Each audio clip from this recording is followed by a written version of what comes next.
जिसके हुक्म को स्वयं इंद्र भी नहीं टालता है, मैं वो रावण हूं, रावण। बेशुमारों को तहे खाक बिछाया मैंने। दोस्तों, रावण का नाम सुनते ही हमारे मन में 10 सिरों वाले दुष्ट पापी असुर की छवि घूमने लगती है।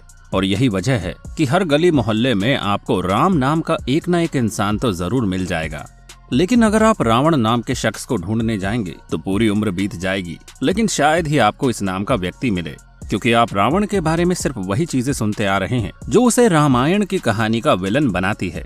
शायद इसीलिए लोगों को ये पता नहीं है कि असल मायने में रावण था क्या, वो कितना ज्यादा बुद्धिमान था। वैसे क्या आप जानते हैं रावण ने भगवान राम के लिए यज्ञ किया था?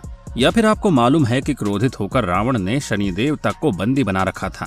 इसके अलावा भी रावण के बारे में बहुत सी अनकही कहानियां हैं, जिनके बारे में आप जब सुनेंगे तो आपके होश उड़ जाएंगे। तो चलिए वीडियो को स्टार्ट करते हैं।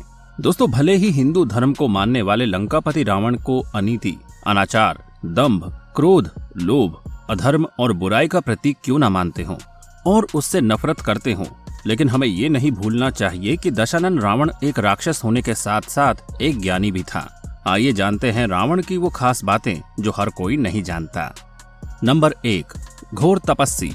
दोस्तों, प्राचीन काल में उसको उसकी घोर तपस्या के लिए भी जाना जाता था। ऐसी घोर तपस्या के बाद वरदान पाने के बाद ही रावण तीनों लोगों का स्वामी बन पाने में कामयाब रहा।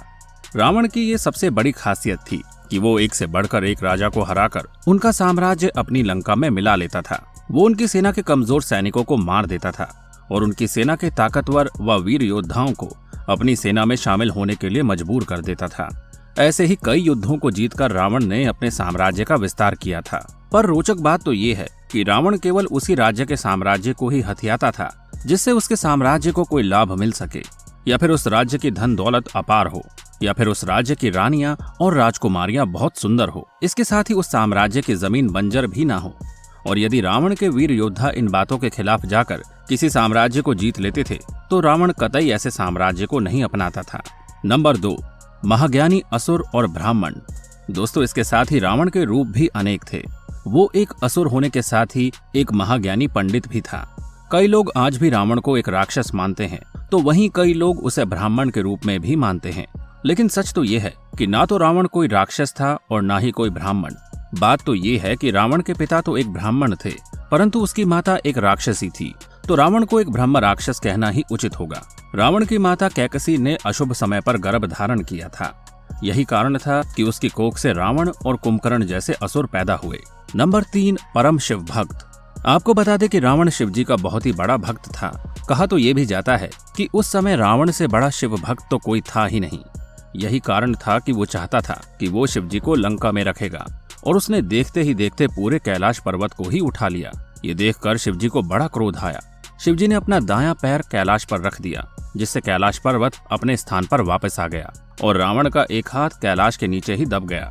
लेकिन रावण दर्द में कहराने के स्थान पर जोर जोर से शिव तांडव करने लगा। इस तांडव को जब शिवजी ने देखा तो वे सोचने लगे कि भला इस दर्द की अवस्था में भी कोई शिव तांडव कैसे कर सकता है। रावण के इसी कृत्य को देखकर दशानन का नाम रावण पड़ गया, जिसका अर्थ होता है जोर जोर से दहाड़ना। नंबर 4, कुशल शासक। दोस्तों, रावण के बारे में ये भी कहा जाता है कि रावण ने लंका को अपने सौतेले भाई कुबेर से बलपूर्वक हथिया लिया था। और कमाल की बात तो ये है कि रावण ने जब लंका पर शासन किया तो लोगों ने कुबेर से ज्यादा रावण के शासन को पसंद किया। श्रीलंका में तो आज भी रावण को भगवान की तरह पूजा जाता है। श्रीलंका के अलावा भारत में भी कई स्थानों पर रावण को जलाया नहीं जाता, बल्कि भगवान श्री राम की तरह पूजा जाता है। यदि आप वो मंदिर देखना चाहते हैं तो कानपुर में कैलाश मंदिर है, जो सिर्फ दशहरे के दिन ही खुलता है। कमाल की बात तो ये है कि जैसे ही रावण को जलाया जाता है, उससे पहले ही इस मंदिर को बंद कर दिया जाता है और फिर उसे अगले दशहरे पर ही खोला जाता है। नंबर 5, अपार धन संपदा और दिव्य शक्तियों का स्वामी। दोस्तों, रावण इतना ज्ञानी था कि उसके पास सभी प्रकार के वेदों और शास्त्रों का ज्ञान था। उसके 10 मायावी सिर उसके अद्भुत शक्तियों को दर्शाते थे। उसकी उच्च दर्जे की नीतियां उसके साहस को दर्शाती थी। उस समय जितने भी राजा और योद्धा थे, उन सब से रावण हमेशा ही आगे रहता था। उस समय तो किसी भी राजा के पास कोई विमान नहीं था, पर रावण के पास तो कई सारे पुष्पक विमान थे।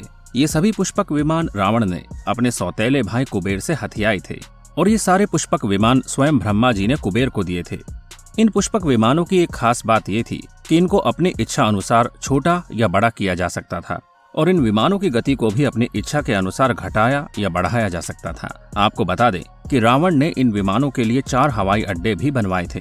पहला हवाई अड्डा था तोतुपोला कांडा, दूसरा गुरुलुपो था, तीसरा वारियापोला और चौथा था उसानगोड़ा। दोस्तों, चौथे हवाई अड्डे को तो हनुमान जी ने लंका दहन के समय जलाकर नष्ट कर दिया था। नंबर 6, दूरदर्शी राजा। जब हनुमान जी लंका दहन कर रहे थे तो रावण के बेटे मेघनाथ ने छोटे भाई अक्षय को हनुमान जी से लड़ने को भेज दिया था और उससे बोला कि तुम्हें अपने आप को साबित करने का इससे अच्छा अवसर नहीं मिलेगा। अक्षय भी हनुमान जी से लड़ने के लिए मैदान में उतर गया, पर ये बात रावण को भली भांति पता थी कि अक्षय हनुमान जी को नहीं हरा पाएगा। इसीलिए रावण ने अक्षय को कई बार रोका, पर वह नहीं रुका।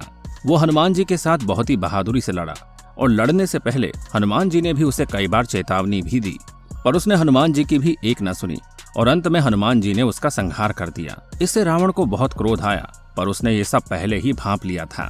नंबर 7, अद्भुत स्मरण शक्ति का स्वामी। अब अगर बात करें रावण की स्मृति की तो आप सोचकर हैरान रह जाएंगे कि रावण जो कोई ग्रंथ या पुस्तक एक बार पढ़ लेता था तो वो उसको कभी भूलता नहीं था। इसीलिए रावण ने अपने जीवन काल में कई पौराणिक ग्रंथ और किताबें लिखी। लाल किताब भी रावण के द्वारा ही लिखी गई है, जिसमें लिखी गई बातें आज भी सच ही है। इस किताब में सामुद्रिक शास्त्र, हस्तरेखा और जन्म कुंडली के बारे में विस्तार से लिखा गया है। आजकल के बाबा लोग आम जनों को लूटने के लिए इस किताब का काफी इस्तेमाल करते हैं। नंबर 8, शक्तिशाली और बुद्धिमान राजा। दोस्तों, रावण जितना बुद्धिमान था उतना ही अधिक शक्तिशाली भी था। इस बात का अंदाजा आप इसी बात से लगा सकते हैं कि जब रावण के बेटे मेघनाथ या इंद्रजीत का जन्म हो रहा था तो रावण ने सभी ग्रहों को 11वें स्थान पर जाने का आदेश दे दिया। ऐसा करने से रावण का पुत्र मेघनाथ अमर हो जाता, लेकिन ऐसा संभव नहीं हो पाया क्योंकि शनिदेव ने अंतिम समय में अपनी चाल बदल ली थी। इसी के चलते क्रोध में आकर शनिदेव को रावण ने बंदी बना लिया था। रावण इतना शक्तिशाली था कि न केवल शनिदेव बल्कि लगभग सभी देवों को रावण ने अपनी शक्ति व पराक्रम के दम पर अपना बंदी बना लिया था। इंद्रदेव भी इससे अछूते नहीं रहे थे। एक बार की बात तो ये है कि रावण ने स्वयं यमराज को भी युद्ध के लिए ललकार दिया था। नंबर 9, अमरता की कहानी। दोस्तों, ये तो आप समझ ही गए होंगे कि रावण कितना शक्तिशाली था, परंतु इसके बावजूद भी वो अमर होना चाहता था और अमर होने के साथ ही वो पूरी दुनिया को जीतकर सिर्फ राक्षस राज को ही फैलाना चाहता था। अमर होने के लिए रावण ने ब्रह्मा जी की घोर तपस्या की थी। रावण कई वर्षों तक इस तपस्या में लीन रहा था। इसके बाद रावण की इस तपस्या को देखते हुए ब्रह्मा जी भी प्रसन्न हो गए। तब रावण ने ब्रह्मा जी से अमर होने का वरदान मांगा। तब ब्रह्मा जी ने कहा कि वरदान तो तुम्हें अमरता का मिलेगा, परंतु तुम्हारे प्राण तुम्हारी नाभि में उपस्थित होंगे, तुम्हारी नाभि में अमृत होगा और कोई देवता तुम्हारा अंत नहीं कर सकेगा। इसी कारण से जब राम और रावण का युद्ध हो रहा था तो शुरू में रावण श्री राम की सेना पर भारी पड़ रहा था, लेकिन रावण के छोटे भाई विभीषण ने नाभि में अमृत होने के बाद श्री राम के समक्ष उजागर कर दी थी। इसके बाद ही राम के हाथों रावण की मृत्यु संभव हो पाई थी। नंबर 10, सर्व विजय यज्ञ। युद्ध में जब श्री राम की सेना रावण की मायावी सेना पर भारी पड़ने लगी थी तो रावण घबराने लगा था। उसे अपनी हार सामने दिखने लगी थी। तभी रावण ने सोचा और विचारा कि वो युद्ध में कभी न हारने वाला यज्ञ करेगा। लेकिन इस यज्ञ की खासियत ये थी कि उसे करने वाला एक ही स्थान पर बैठकर यज्ञ पूरा करेगा और तब तक उस स्थान से नहीं हटना होगा जब तक कि यज्ञ पूरा ना हो जाए। रावण ने ये यज्ञ शुरू कर दिया, परंतु जैसे ही श्री राम को इस यज्ञ के बारे में पता चला तो श्री राम ने उस यज्ञ को भंग करने के लिए अपनी वानर सेना को भेज दिया। लेकिन राम जी की वानर सेना भी रावण को उस यज्ञ से नहीं हटा पाई। ऐसा होते देखकर बाली पुत्र अंगद ने मंदोदरी को बंदी बना लिया, लेकिन इसके बावजूद भी रावण उस यज्ञ से टस से मस न हुआ। तब मंदोदरी ने कहा कि श्री राम अपनी पत्नी को बचाने के लिए इतना बड़ा युद्ध लड़ रहे हैं और आप अपनी पत्नी को बचाने के लिए यज्ञ से हिल भी नहीं सकते। ये सुनकर रावण उस यज्ञ से हट गया, जिस यज्ञ के पूर्ण होने पर न केवल राम, हनुमान और संपूर्ण वानर सेना को परास्त कर सकता था, परंतु ऐसा संभव नहीं हो पाया और अंत में रावण का पूरा साम्राज्य तहस नहस हो गया। अंत में श्री राम ने इस युद्ध में विजय पाई। दोस्तों, हम ये नहीं कह रहे हैं कि रावण सही है, लेकिन आप रावण की एक नकारात्मक छवि को ही देखते आए हैं। लेकिन उम्मीद है रावण की ये अच्छाइयां जानने के बाद रावण के लिए आपकी नफरत कुछ कम हो जाएगी और उसके कर्मों को देखने का दूसरा नजरिया भी मिलेगा। आज की वीडियो में बस इतना ही। वीडियो कैसी लगी हमें कमेंट बॉक्स में कमेंट करके जरूर बताइएगा। अगर वीडियो अच्छी लगी हो तो लाइक और हमारे चैनल को सब्सक्राइब करके बेल आइकन प्रेस जरूर करिएगा।